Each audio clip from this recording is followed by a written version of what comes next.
अस्सलामुअलैकुम स्टूडेंट्स, उम्मीद करता हूँ कि आप सब ठीक होंगे। हमने यूनिट नंबर 1 एक्सरसाइज स्टार्ट करने से पहले हमने डेफिनेशंस को डिस्कस किया था। उम्मीद है कि आप लोगों को वो वीडियो बहुत ही अच्छी लगी होगी और हर चीज़ आपको सही तरीके से समझ आ गई होगी। आज हम डिस्कस करेंगे unit number 1 matrix and determinant of matrices 9th class mathematics. Exercise 1.1 है जिसका क्वेश्चन नंबर 1 है कि find the order of the matrix, कि कोई भी हमारे पास मैट्रिक्स है गिवन है, उसका हम ऑर्डर कैसे फाइंड आउट कर सकते हैं। तो इसमें क्लियर कट है कि find the order of the matrix, तो हमें माइंड में ऑर्डर की डेफिनेशन याद होनी चाहिए कि ऑर्डर ऑफ मैट्रिक्स की डेफिनेशन क्या है। बेसिकली नंबर ऑफ रोज़ और नंबर ऑफ कॉलम्स को ऑर्डर ऑफ मैट्रिक्स कहते हैं। जैसे हमारे पास पहला है कि a is equal to 2, 3, -5 and 6। ये हमारे पास कंप्लीट एक मैट्रिक्स है, इसका हमने ऑर्डर फाइंड आउट करना है। तो हमने इस मैट्रिक्स में सबसे पहले नंबर ऑफ रोज़ देखनी है। ये फर्स्ट रो हो गई एंड ये हमारे पास क्या हो गई, सेकंड रो हो गई। तो इसलिए हमने सबसे पहले ऑर्डर ऑफ मैट्रिक्स में हम रोज़ लिखेंगे। रोज़ हमारे पास 2 हैं बाय, एंड देन हम नंबर ऑफ कॉलम्स लिखेंगे। ये फर्स्ट कॉलम है और ये हमारे पास सेकंड कॉलम है। तो इस तरीके से ऑर्डर ऑफ मैट्रिक्स ए का हमारे पास क्या बनेगा, 2/2, यानी कि 2 रोज़ हैं और 2 ही कॉलम हैं। इसी तरीके से हमारे पास है B is equal to 2, 0, 3 and 5। इसमें भी नंबर ऑफ रोज़ और नंबर ऑफ कॉलम्स हमने देखनी है। ये फर्स्ट रो, ये second row 2, and then by के बाद हम number of columns, first column and second column, ये हमारे पास 2 हो जाएगा। इसी तरीके से स्टूडेंट्स सी हमारे पास है 2 एंड 4। अब इसमें हमने चेक करना है कि ऑर्डर ऑफ मैट्रिक्स क्या है, इसमें नंबर ऑफ रोज़ कितनी है, नंबर ऑफ कॉलम्स कितनी है। तो ये हमारे पास बेसिकली ये फर्स्ट रो है, ठीक है, बेसिकली फर्स्ट रो ही है। तो हम इधर लिखेंगे 1/2। 2 कैसे आया हमारे पास, ये फर्स्ट कॉलम है और ये हमारे पास सेकंड कॉलम है, तो इसलिए हम 2 लिखेंगे कि 1/2। इसी तरीके से डी है हमारे पास 4, 0, 6, और इसका हम ऑर्डर ऑफ मैट्रिक्स कैसे फाइंड आउट करेंगे कि ये फर्स्ट रो, ये सेकंड रो एंड ये थर्ड रो। तो 3 हमारे पास रोज़ हो गई बाय 1 हमारे पास क्या हो जाएगा, नंबर ऑफ कॉलम्स। ये हमारे पास एक ही कॉलम है तो 1 आ जाएगा। इसी तरीके से स्टूडेंट्स ई हमारे पास है कि A, D, B, E, C and F. इसमें हमने देखना है कि ऑर्डर ऑफ मैट्रिक्स क्या है। ये फर्स्ट रो है, ये सेकंड रो और ये हमारे पास थर्ड रो है। 3 बाय लगाकर हम क्या लेंगे, नंबर ऑफ कॉलम्स लेंगे।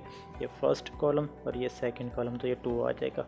इस तरीके से हम इस मैट्रिक्स का ऑर्डर फाइंड आउट कर सकते हैं। एफ़ है लास्ट वन कि एफ़ इज़ इक्वल टू हमारे पास 2 है। तो इसका हम कि बेसिकली इसमें एक ही एंट्री है मैट्रिक्स में, तो ये नंबर ऑफ रोज़ भी एक ही होगा और नंबर ऑफ कॉलम्स भी एक ही होगा, यानी कि 1/1। क्वेश्चन नंबर 2 है स्टूडेंट हमारे पास, which of the following matrices are equal. हमारे पास नीचे सारे मैट्रिक्स होंगे, हमने आपस में कंपैरिजन करना है कि कौन सा मैट्रिक्स किस मैट्रिक्स के साथ बराबर है। ये बहुत आसान है, ये आप लोग कंपैरिजन कर सकते हैं। मैं इसका फाइनल रिज़ल्ट आपको मेंशन कर देता हूँ।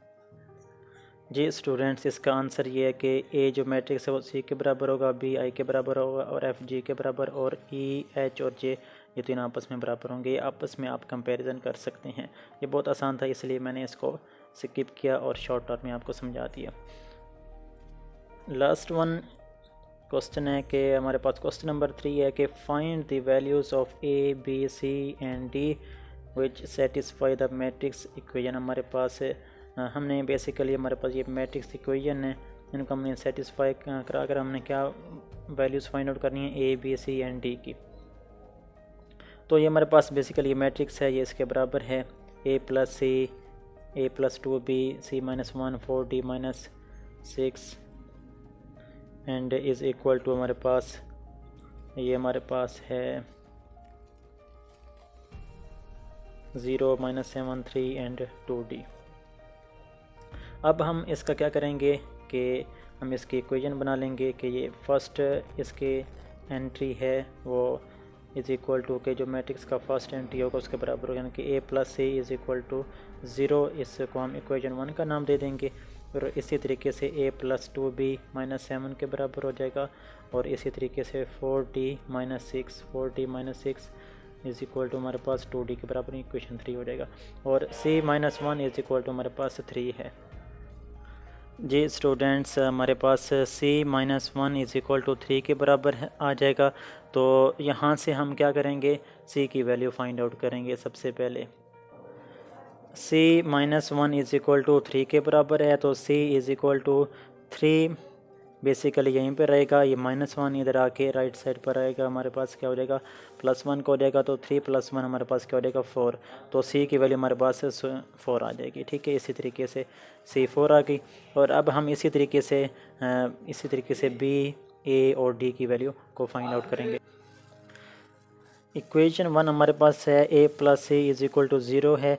तो हम इक्वेशन 1 बिकम यानी कि c की वैल्यू हम इक्वेशन 1 में पुट करेंगे। तो a plus 4 is equal to 0।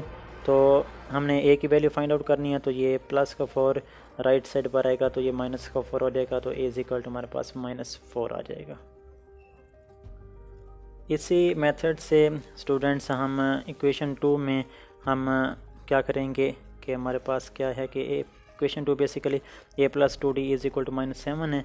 तो हम a की वैल्यू हमारे पास क्या है -4 पुट करेंगे जो हमने फाइंड आउट की है। तो -4 यहाँ पर पुट करेंगे, -4 + 2b इज़ इक्वल टू -7।